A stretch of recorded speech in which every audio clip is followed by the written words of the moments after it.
Bonjour à tous et bienvenue sur Multi-Asset Alternative Investment pour ce mercredi 21 janvier 2015. On regarde un peu le sucre maintenant parce qu'on avait eu deux signaux de vente consécutifs pratiquement aux alentours des 14,95 et 14,71 début du mois. Donc là, en fait, le sucre continue son ascension et a terminé hier à 15,83.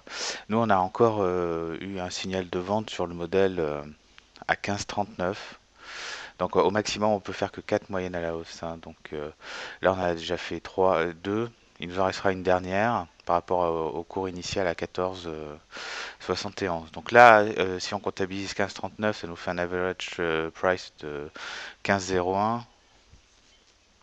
Et à mon sens, bon, même si le cours peut encore un peu payer, je pense on coupera pas à une quatrième moyenne à la baisse, hein. Pour ceux qui veulent suivre, peuvent suivre. Sinon, je pense qu'il y en a beaucoup qui sont déjà coupés, parce qu'il y en avait certains peut-être qui s'étaient stoppés au-dessus des 15-20. C'est ce qui a provoqué l'accélération haussière, hein. Je pense que de toute façon, les 16 constitueront une résistance horizontale quand même majeure pour le sucre. C'est son prix moyen à peu près sur l'ensemble de 2014. Bon, on peut on peut se poser la question si c'est nécessaire ou pas d'attendre un peu, mais on n'est jamais à l'abri d'une bonne surprise.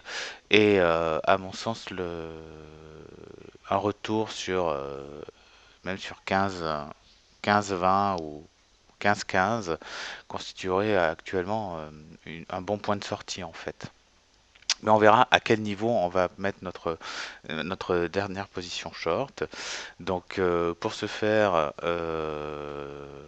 on regarde un peu les niveaux de volatilité et on regarde surtout ici en bas là, euh, qu'on a une tendance très très faible à la volatilité depuis qu'on a commencé à engranger une phase de rebond avec des acheteurs.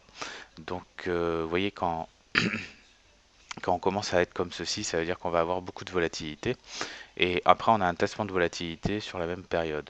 Or là, on enclenche une phase de tassement de volatilité assez importante, là c'est l'avant-dernière ligne, ce qui traduit quand même une congestion, c'est-à-dire cette phase de hausse compense en fait la volatilité historique, donc elle se tasse sur une fenêtre bien définie. Mais d'un autre côté, on a toujours eu des phases de reverting assez violentes dessus qui ont suivi. Pour l'heure, le meilleur des scénarios, c'est pour nous, ça serait avoir un nouveau pic de volatilité dû finalement à, ce- à une phase de prise de bénéfice ou une prise de profit suite au rebond du sucre depuis le début de l'année. Voilà. Donc là, bon, signal short à 15,39. Pour ceux qui suivent aujourd'hui, il y a une opportunité peut-être de taper le haut du jour, le haut de la veille.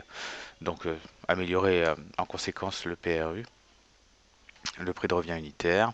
Le target, je vous dis, c'est maximum 0,25 en moyenne, hein. 0,25, 0,30. Si on revient par rapport au last trade à 15,25, 15,15, peut-être il faudra peut-être lâcher la dernière position short pour rentrer. Enfin, on verra. Je vous refais un petit point là-dessus. Voilà, voilà. Donc cette vidéo est à présent terminée. Et puis, je vous souhaite une bonne journée à tous. Et puis, des bons trades surtout. Au revoir.